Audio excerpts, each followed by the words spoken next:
Hi, I'm Helen Bauer, and this is the Heart of Hospice podcast. The Heart of Hospice podcast is your source for compassionate and informative discussions about hospice and end-of-life care. I'm a certified hospice and palliative care nurse with over 15 years of experience.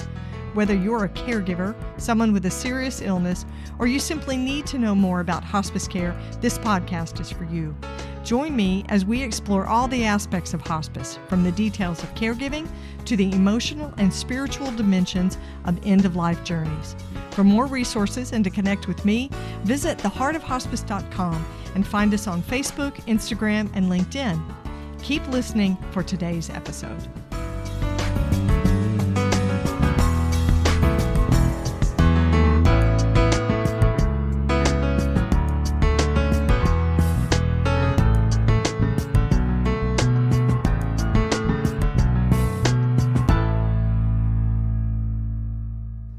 This is the Whole Care Network.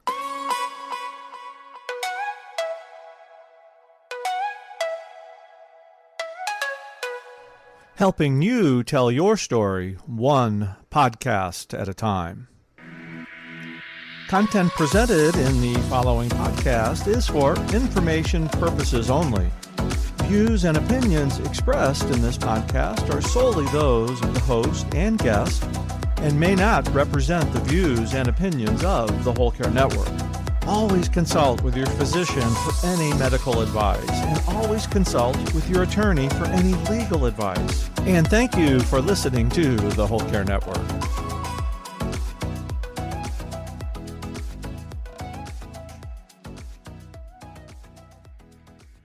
Hi, this is Helen, and I'm here to share some exciting news with you. During the month of November, the Heart of Hospice podcast is bringing you 4 special episodes featuring end-of-life educator Barbara Carnes.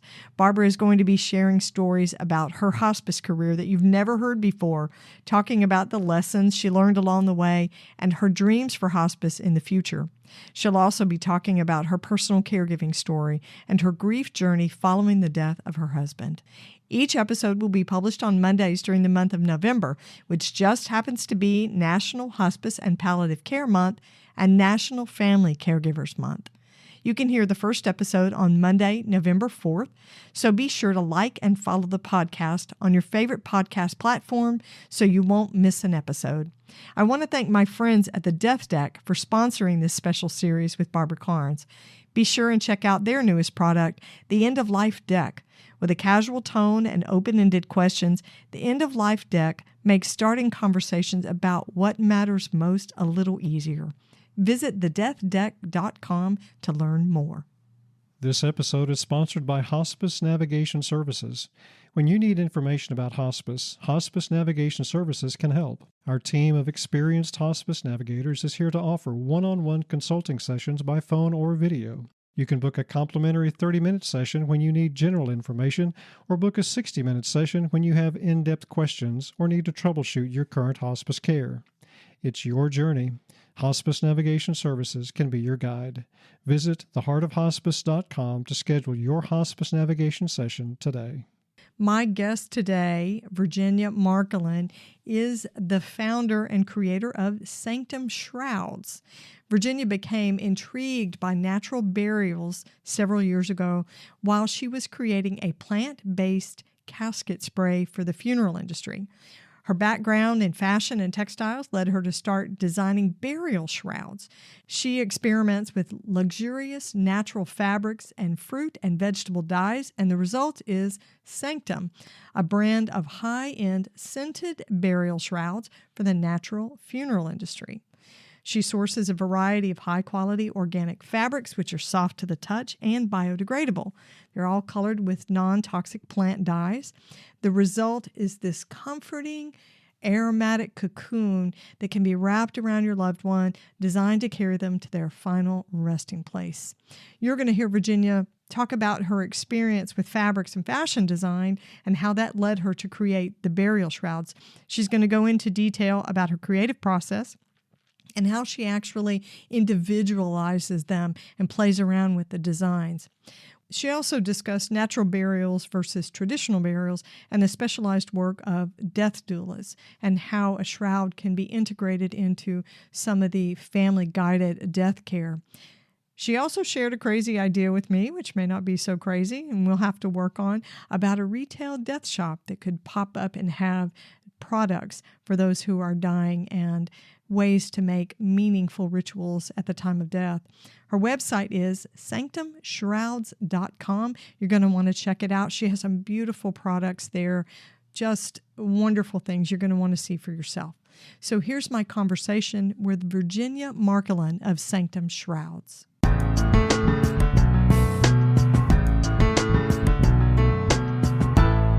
Virginia, welcome to the Heart of Hospice podcast. I'm so glad you're with me today. Thank you, Helen. It was such an honor to be invited onto your podcast. I look forward to chatting with you. Well, I did a little bit of social media stalking to meet you, didn't I? I remember because I've been following your Instagram account and you're doing some really cool stuff. And so I sent you a DM and said, hey, do you want to be on the show? And let's talk about this. So we're going to take a deep dive into a really different topic that I've never discussed on the show before. And before we do that, I want to start off with an icebreaker question just to get to know you a little bit. And of course, because this is a hospice podcast, the question, I try to do something that's related to death and dying, of course. So today's question is taken from a deck of cards called the EOL deck, the End of Life deck. And it's by the folks. I've heard of that. Yeah, the Death Deck game, which is the sister product. And this is really for end of life and hospice professionals to use. It's more reflective, and it's a great way to talk about advanced care planning and how people feel about their death. So here's my question for you. It's common to see a deceased family member or a friend in your dreams or hallucination when you are on the brink of death. They actually call that visioning. So who would you want to see as your official greeter? Wow. So this is someone who is dead, already dead, greeting me into the afterlife.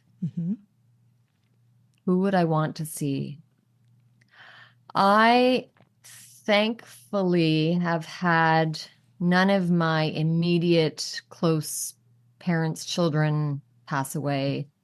The closest would be my grandparents, and I would have to choose one, if not four of them. I'd love to be greeted by all four of them, going through to the next chapter. Really, I don't know if I can't. It'd be tough to highlight just one. Probably my maternal grandfather, because he died the longest away. So I would like for him to see me as I am, older than when he left. Yeah, as a grown adult with children. Yeah. Who's to say you can't see all four? Maybe you don't have to choose one. No, that's it. I'm cheating the card deck a little bit, but that would be it. Why not? I like it. That's the first time I've ever asked. I've never been question. asked that question. Yeah, I've never used that one on the podcast before. It's sort of thought provoking. And so, if you didn't have someone in your family that you were close to, I wonder if you could choose someone famous in history. Like, I would want to see Maya Angelou or Gandhi or Mother Teresa greet me. You know, that would be the visioning that I see as I die. I don't know. That's a hard one. Isn't it? Requires a little bit more thought. Yeah, that was a deep icebreaker question. Sorry about that. It was, but I mean, honestly, besides past family, it's not as relevant to me. Like it would be family, or I don't know. I think it could be on a rotation. Whoever's turn it is to accept someone at the gate. Right. It's Hey, your turn. Your turn. Here you go. Yeah, someone new to meet. People talk about their dogs. Their pets that have died. And there are people that believe that whatever an afterlife looks like includes all the ones who are dear to you. And I think there are people that feel that dogs, a beloved dog is part of that. So can you imagine if that's part of your visioning is to see one of your beloved pets I think that would be pretty cool. Do you know it's like a poem, a short story, The Rainbow Bridge? Have you heard of I've that? heard of it, but I don't know that I've ever read it. It's essentially that. It's when a dog passes and he goes and finds his friends across the Rainbow Bridge, and he's waiting for his owner to come when it's his owner's time. So it kind of it ties into that. Yeah. Oh, that makes me sad. I don't It's know that I could bittersweet. read that. Yeah, Yeah. because I have a dog, and I Bittersweet. think that would tug on my heartstrings a little bit. Yeah, for sure. Well, we're going to jump into our topic today because it's really unique, and it's not something we've talked about on the podcast before. So you have a special business, Sanctum Shrouds, and you make the most beautiful, by the way, shrouds Thank you. to wrap a body in. So what exactly is a shroud?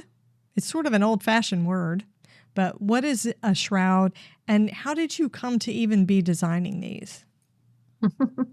Probably not the traditional way of being moved by death and wanting to reconnect with the person that I lost and wanting to get involved in the industry in whatever way made me closer to the concept of understanding death more. Although that's kind of been a side, like a side benefit to it, let's say. Really, for me, getting into shrouds. So first of all, a shroud is a large swath of biodegradable fabric that is wrapped around the deceased, in which the deceased can then be naturally returned to the earth, buried into the ground. It can be used also for cremation because, once again, it's made of completely natural biodegradable fabric. So nothing, you're not burning synthetic fabrics or anything that's contributed negatively to the earth. And so because of that, it naturally will break down with the body, and it won't leave any foreign residues in the earth, nothing unnatural in the earth. So it's a really great way of returning to nature. For me, a lot of it was the environmental side of it. So I got into the funeral industry through a casket spray. I developed a formula to adhere scent to fabric, but we were working with antibacterial scents, so a lot of essential oils. And one thing led to another. I ended up joining up with someone in the funeral industry, and together we developed a spray for caskets to eliminate some of the malodor that would perhaps occur during a traditional burial, so a funeral service. A spray that's used on the inside of the casket? So it would be used on the inside of the casket. It could be sprayed all over the deceased in whatever they were wearing. Because of the way that the spray was created, it didn't leave any marks, but the scent lingered for enough time until the body was then able to be taken away and buried. And so that was my introduction into the funeral industry, but it was the very traditional side of the funeral industry. It was a church service or a very formal funeral home service with the casket, the very opulent, very manufactured caskets. The deceased were dressed in a tuxedo or a formal suit or a ball gown, and the whole thing just didn't seem very natural to me. I thought, geez, they're wasting so much of the materials they're using have taken so much energy to make, but then also they don't break down into the earth. And part of it was driving me insane that they were using all these synthetic fabrics for these opulent dresses, and it didn't even make the person look that natural wearing them. It was kind of this big pomp and circumstance for what essentially you're returning a body to where we all started anyway. It was all part of Mother Nature, and it was just this fake way and very excessive way of saying goodbye. So it turned me off slightly, and I thought, well, I really like the idea of these green burials, natural burials that are happening. It's much more just a natural process of burying one's one's loved one back into the earth. And I thought, how can I be a part of that industry? And so my background is fashion. So I've always worked with textiles. I've worked with design over the years. And so I love that. I love the aesthetic and the tactile aspect of fabrics and just working with them and the drape and the use of them. And so that kind of the light bulb went off and I thought, oh my gosh, I could make shrouds. This would be wonderful. It's like basically designing for the dead in a way, like you're dressing the dead. Because to me, whether you're alive, whether you're dead, I try to find beauty in all things that I see. And I believe for me, the aesthetic, the visual aesthetic of the beauty and the tactile side, and even the aromatic side, it makes for a beautiful, it can make for a very beautiful product or a beautiful situation. So tapping into the senses, I guess I'm highly tapped into senses. So using that interest and passion in the senses and working with fabrics, thought I could really make some interesting shrouds, because on the market, mostly what you find on the market, they're kind of an afterthought. They're a plain cotton fabric. Some are in bamboo. Sometimes you get a nice linen, but they're all very just basic cream colored. Nothing too fancy, which is fine. I'm not taking away from a sense of just wanting to be modest going back into the earth. But I thought there was room to make something just a little bit more special, a little bit more, have a little more flair. Maybe the person that you're burying loved, I don't know, loved some kind of nature color, like loved browns or loved greens and really wanted to get wrapped in something that evoked their passion for nature. Well, I can make some really cool patterns and dyes with all natural fruit and vegetable tannins. And so I just started experimenting with that in my little atelier here, and was coming up with some really interesting dye patterns and just color variations using the most incredible vegetables and fruits that you wouldn't think would make the color combinations that they do. But anyway, the whole thing was just very, it was giving me a lot of positive purpose, I guess. I kind of felt like this is a really great way to be artistic, to kind of hone my own artistic creative skills, but it's for a great cause. And it's brought me a lot closer to the idea of understanding death and the circle of life, cycle of life, and being able to, certainly on the level of my family, talk a lot more openly about death, and my friends. So even if I've just given them a little bit more of an open conversation, as I do feel like you're kind of, I learn so much from doing what I'm doing, as well as actually making the products for others. I'm learning so much about the industry and just how to navigate the idea of death in a positive way. What are some of the fabrics that you use for the shrouds? So I love hemp.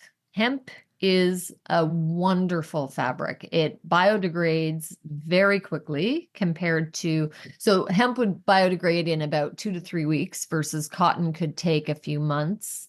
Linen's a little more on the hemp side, so a little quicker as well, 3 to 4 weeks, let's say. So I love the strength of hemp, the ability to biodegrade, and just the renewable side of it, how quickly it grows, how easy it is to replenish on land, how to cultivate it quickly. So it's a great plant for the earth, but it's also great for biodegrading with the deceased. It will encourage decomposition.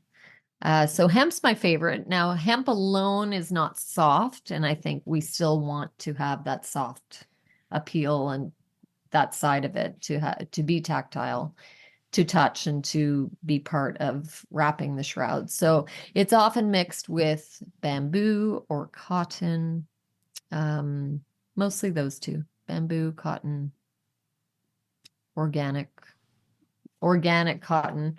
I have this really great hemp, Pima cotton, and organic cotton jersey. Funny enough, you don't think of jersey for Shrouds, but it was made in the USA, and it is a wonderful fabric to work with. It's light, but it's strong enough to hold a body, a deceased body, but also it takes color so beautifully. So it just dyes so wonderfully. A lot of my Shrouds are made out of that fabric. And then I go into the traditional linen, which is also, I mean, it's a beautiful, very sophisticated fabric linen. It's a heavily washed linen, so it's very soft to the touch. It's more traditionally colored because it's a little more difficult to get a heavier fabric to dye, just because there's a lot more bulk and you're dealing with just a lot more fabric. So we've kept it as not in the fruit and vegetable tin and plunk it in a big witch's cauldron type thing. It's using organic dyes to do it, but we have one in black, we have it in cream, in a striped linen, so still very natural. Well, black's not as natural, but it's an organic dye. And I'd love to see a black shroud. I'd love to see it being used in person. I think that would be a very powerful color of shroud to choose. I like that. So I've been on your website. The shrouds are beautiful, and you have a lot of very natural colors. They're not anything startling or fluorescent or neon, which seem really appropriate for natural burials and green funerals. So the patterns that you use, because some of these have prints on them, how do you do that? Because some of them have like leaves and things on them, I've noticed. How do you manage to get that on with the dyes too? That's been very trial and error. It's an interesting, it's the treatment of how the dyes are added to, how the fabrics are added to the dyes. So the dyes will be anything from, just as a sidebar, do you know that avocado seeds and avocado pits and skin make a beautiful orangey pink dye? It's incredible. Orangey pink. Yeah, nothing green about it. I mean, but everything about an avocado is green. I wouldn't have expected that. You think green, the skin's green, the flesh is green. No, it comes out as this beautiful sunset pink color. It's incredible. So basically, once I choose the fruit or nut or vegetable that I'm going to use, I make a dye bath from that. And then I can either soak the fabric just on its own and, swish it around and leave it overnight and just see how the fabrics develop, how the colors develop on the fabric. Sometimes I'll leave, let's say if I'm using onion skins, I'll leave the skins in. So as it's dyeing, you're getting lines from the onion skins, just natural, just, it's not a uniform color. I just find that it creates a lot more depth with the colors. I find character. Yeah, exactly. And then sometimes I'll have a lot of fun with it, and I'll start doing twists and curling the twists around, and almost like a tie-dye look or a marble look. I'll bunch it up together and just use a bunch of elastics and soak it in. And sometimes I don't like the first color, so I'll take it and I'll quickly soak it in another color, and that gives me a good two-tone look. And it's a little bit whimsical, given the day, given what to do. I'm really practicing the laying out the leaves or flowers. I did a beautiful one with flowers the other week. So colorful flowers. The fabric was all wet and ready to go, and the flowers were just sprinkled all over the fabric and rolled, and then it was steamed and dyed and et cetera, et cetera. But as it unrolled and the little petals fell to the floor, it left these beautiful, almost like, it was like a Monet painting in a way. It was just gorgeous, really gorgeous. So little thing, the more I try new techniques, the more inspired I get to try other techniques. And I love going online. Instagram is amazing. I follow some really great dyeing Instagram accounts. Dyeing, DYEING. This is I a follow hospice both, podcast. actually. I follow Sanctum. Yes, on Sanctum, I follow the death podcast and dyeing, actual fabric dyeing podcast. But Gotcha. I get a lot of inspiration from others, as we all should do. There's no man's an island. You get everything. You look around, there's always inspiration. So I just go with the flow. This conversation is so good, but we're going to take a quick break. Hang on for more great content. When you need information about hospice for yourself or someone you care about, Hospice Navigation Services can help you navigate hospice care for the best end-of-life experience possible. If you're walking this journey and need the help of an experienced guide, Hospice Navigation Services is here for you. We understand the importance of having a guide who can provide personalized, unbiased support. Our team of experienced hospice navigators is here to offer one-on-one consulting sessions by phone or video. Whether you need information about how to start hospice services or guidance for your current services, we're here to listen and provide compassionate support every step of the way.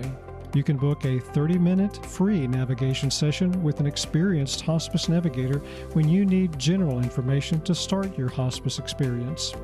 Book a 60-minute hospice navigation session when you have in-depth questions about hospice or need to troubleshoot your current hospice care. You deserve compassionate support and guidance for your end-of-life care. It's your journey. Hospice Navigation Services can be your guide. Visit theheartofhospice.com to schedule your hospice navigation session today. When you are dyeing a piece of fabric or fabrics, what kind of energy do you put into the actual shroud? Because you seem like a creative who would have this sort of mindset while exploring this process. What kind of energy do you put into, or what kind of energy do you hope you put into the shrouds themselves? That's a really interesting question. For me, not having, once again, going back to my experience with death and not having that same living through death and dying, I approach it more from the nature side of it, I would say, from the mother nature. We're all on this planet together. We're all going back to the planet. What am I feeling from the plants that I'm using? And so I think my focus is very much on this plant. Okay, what does it do? What is it giving to the fabric? What makes it so beautiful? I picture it outside and in its glory. What does it look like? What part of the world am I in looking at this plant? And so it's very much from a mother nature side of it. Even the scent, because I still infuse the shrouds after they're done with the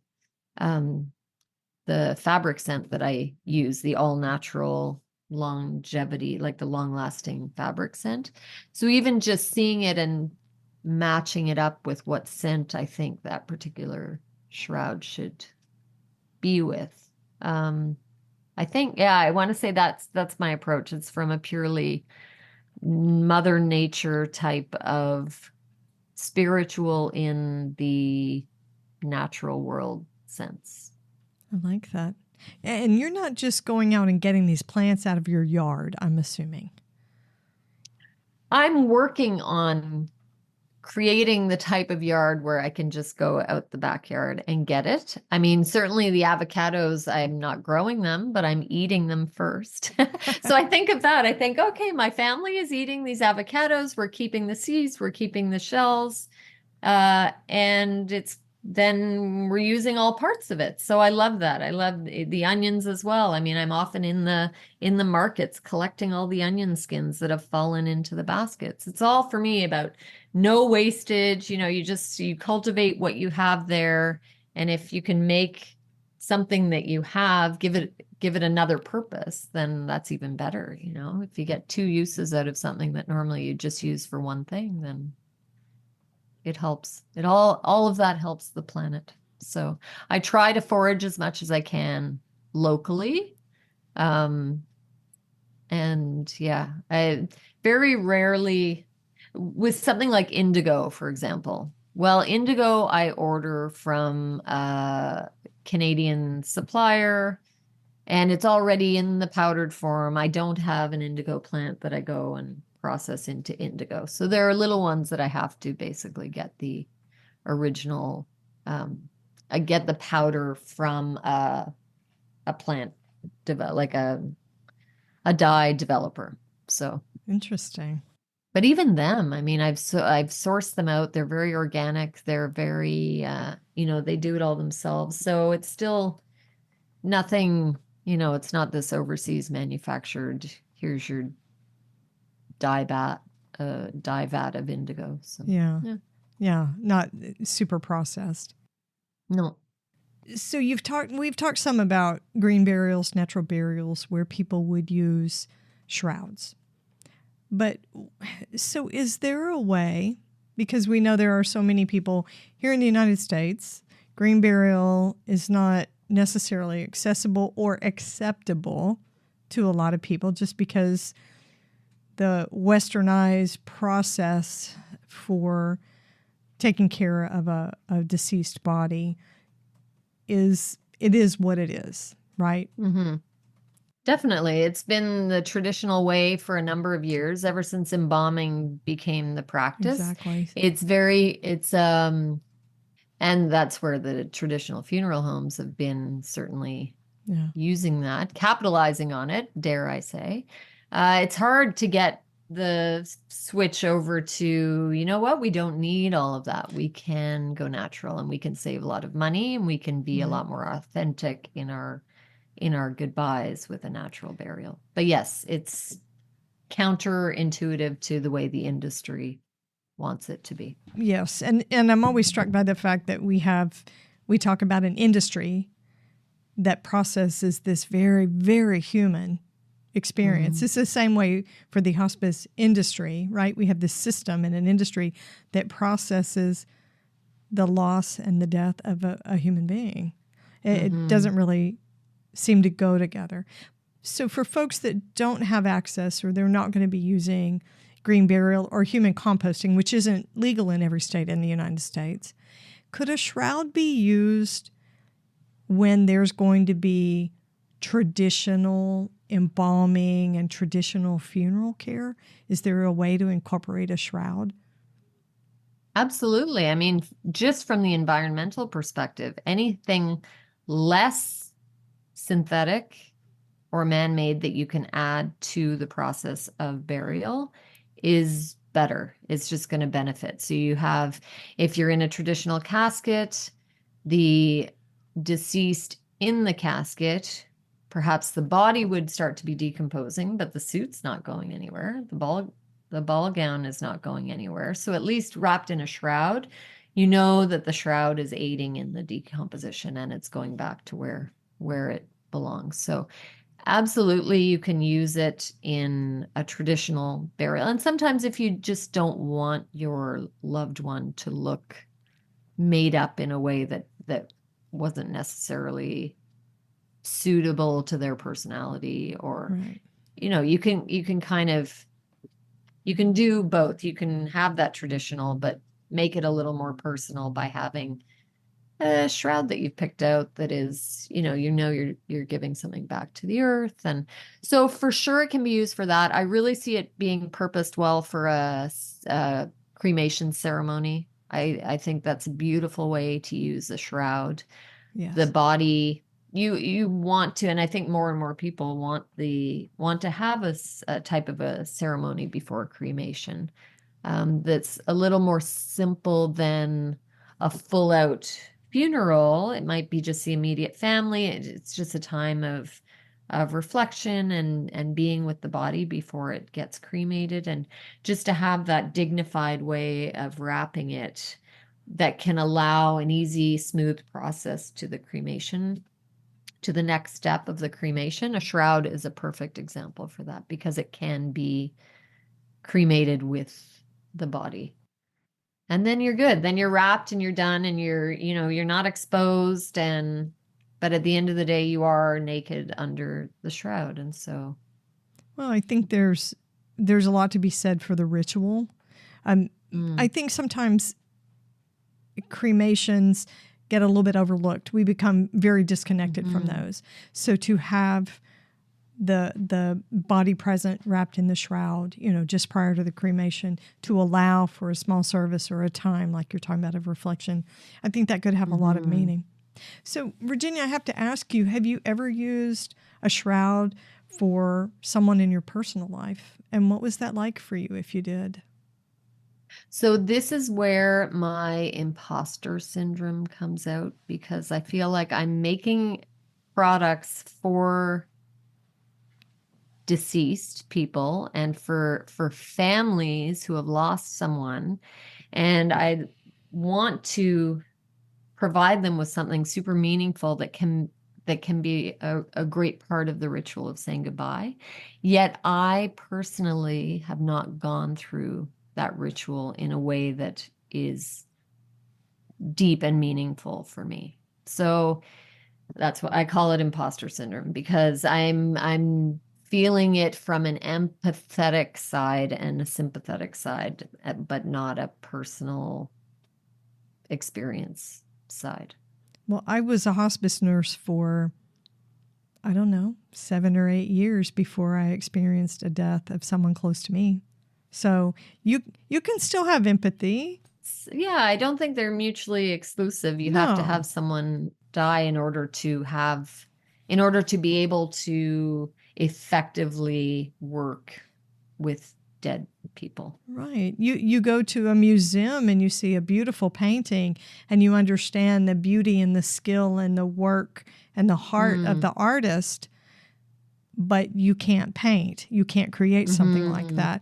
That doesn't mean you can't appreciate and empathize and understand the impact of an experience for someone else. I don't think that's bad at all. That's a good way of putting it. Yeah. No, that is a good way, because I do feel like it's something that I can offer to people, and we all have to go through it. That's the thing. Like, it's inescapable. And so the more I can offer something that makes that transition more beautiful in a way, like, it's really about the beauty of the beauty of death, finding beauty in death, and just away from the fact of, an unsettled process or maybe an uncomfortable process, to I love what death doulas are doing right now. Like, just the conversations around death, let me hold your hand and help you through this. You don't have to figure it out alone and be, on your own with this. We're here to help you. So if this can play a small role in just making death more comfortable and beautiful, then I'm happy that it's done that. I know that when death doulas are working with a family, a lot of times they encourage family-guided death care. Having the rituals afterwards with the family providing not preparation of the body, but a cleaning of the body. And it's supposed to be a very healthy part of grieving, to be able to participate like that and to be able to have a shroud, something simple. It doesn't have to be complicated, and you're going to wrap it and then tie the wrappings. What a wonderful sort of send-off ritual to be able to participate in for someone that you've a lot of times have cared for physically, mentally, not just cared about, love someone, but to be a caregiver, and then for that to be the last act of caregiving that you do is to prepare that body and wrap them in the shroud, and maybe a shroud that they chose for themselves. Because I think the shrouds have personalities. They do. The weird thing is I saw the black shroud on your website. I think it's got a lot of class. I think it's classic and elegant, even in the simplicity of the fabric, even with that. Definitely. Yeah. It is very elegant, very elegant. But some people might think that that's macabre to have a black shroud, that it would be weird. Absolutely some would. And that's why it's so, to me, that's why it's so individual that there shouldn't be just a one size fits all or one look fits all. Right. Not It's everybody not a white just bed wants a sheet. beige Exactly. bed sheet. Yeah, that's it. Yeah. We all, we want, and I in my head, I would love, and I don't know if this would ever happen, but I would love to see a kind of a retail store to shop for death products. Wouldn't So, that and be it could be a wild? pop-up. So you could have pop-ups in different cities around the country, and you would have urns, and you would have shrouds, and you would have gift items, and you would have ritual bath type of products, and you would have books of poetry or books of death. I think society's starting to open up to the conversations about death. It's not just people who work with death or in and around death a lot.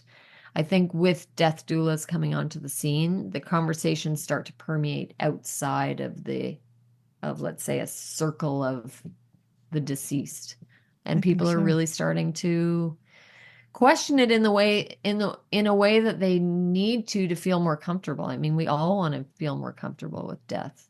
It's very scary for a lot of people, and I think of my parents, and they're 76 and they seem young, but anytime I bring up death or a funeral, I don't want to talk about that. And I think, it's Seriously. such a shame. It needs to be talked about. But they're in their they just don't. 70s and they don't. So Yep. do they not have any advanced They know care it's on plan? paper. It's all on paper. I don't even think it's on paper.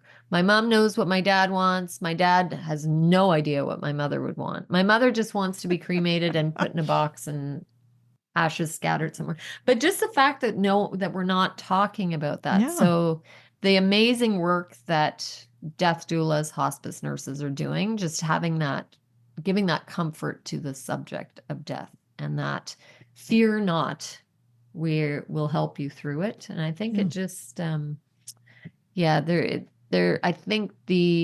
think society is going to open up a lot more to that. I say society, Western society, because that's where we are the closed backwards. off. We're not talking about cultures that have always been comfortable and incorporated death into their process of birth and death. That's what every culture should be. We get born, there's a celebration around birth, and there should be, it's difficult, but a celebration of sorts of the life that passes on. A send-off. We're getting there. A send-off. I personally don't like the celebration part. I think we do that to detract from the fact that it's a loss. I am a realistic optimist. I know the glass is half empty because it's half full, right? There's room for both grief and joy, sadness and joy in the same experience. So I agree. So this whole conversation begs the question, what do your parents think of the fact that you make shrouds and sell them? If they don't want to talk about their own advanced care planning and their own deaths, what do they think about your career path? I mean, they know I've always been a creative type. So I think it was, they don't, look, my dad doesn't talk about it at all. My mom doesn't mind the subject. She just doesn't want to focus on her own. She doesn't want to spend time thinking about her own. But she loves the idea of what I'm doing. I mean, she thinks it's great. She loves that it's that I'm creating just new, unusual things. Not so much, you're giving back so much to the death industry. It's not that at all. It's more, I'm my mother's daughter. I come from beauty and aesthetic and loving using fabrics and using textures and the colors. Creative part of it. Yeah. Yeah. So that's more. Yeah. That's interesting. That's hilarious. It's not one of these, they stop talking about you to their friends 10 years ago and act like you've become a teacher or something. They don't want people to know. No, I mean, it could have been a little bit of my daughter now makes burial shroud? So it's a little bit of a, Yeah, we or just a, whisper it.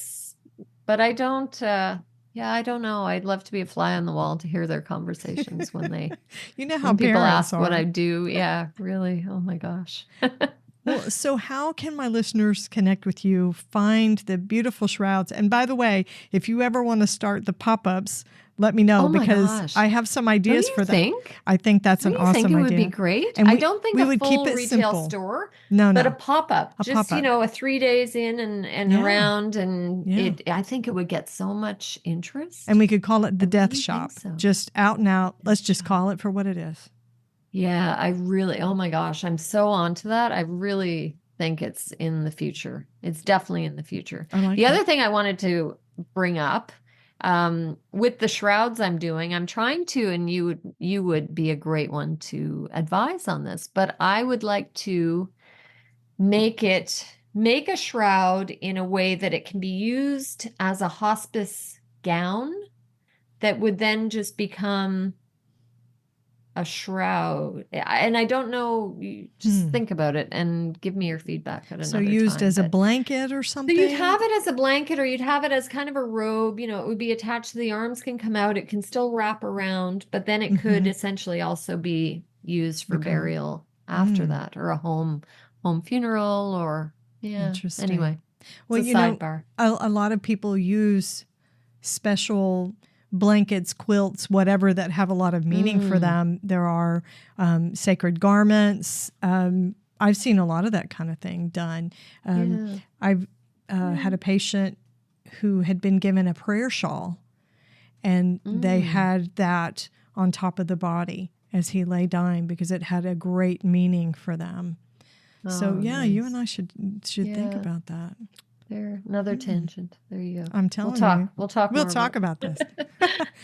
So how can listeners connect with Sanctum Shrouds and look at the variety that you've got and order something for themselves?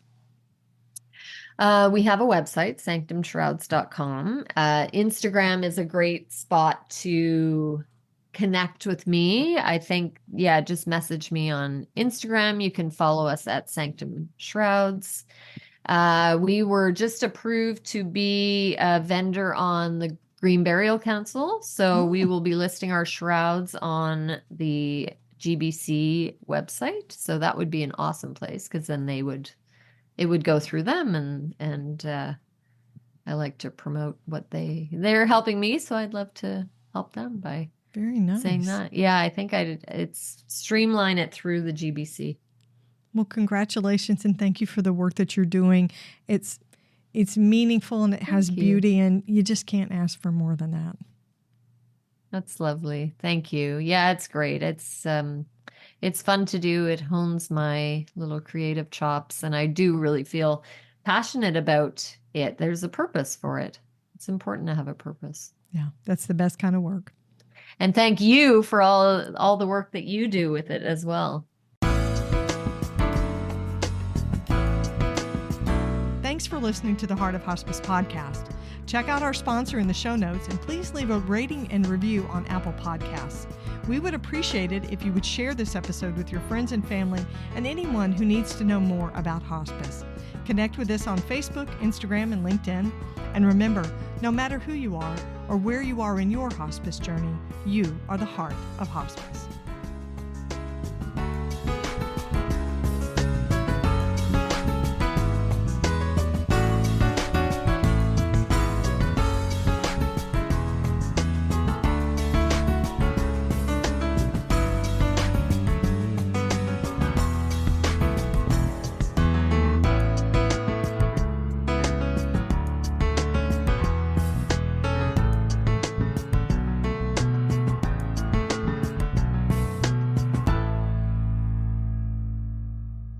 This is the Whole Care Network.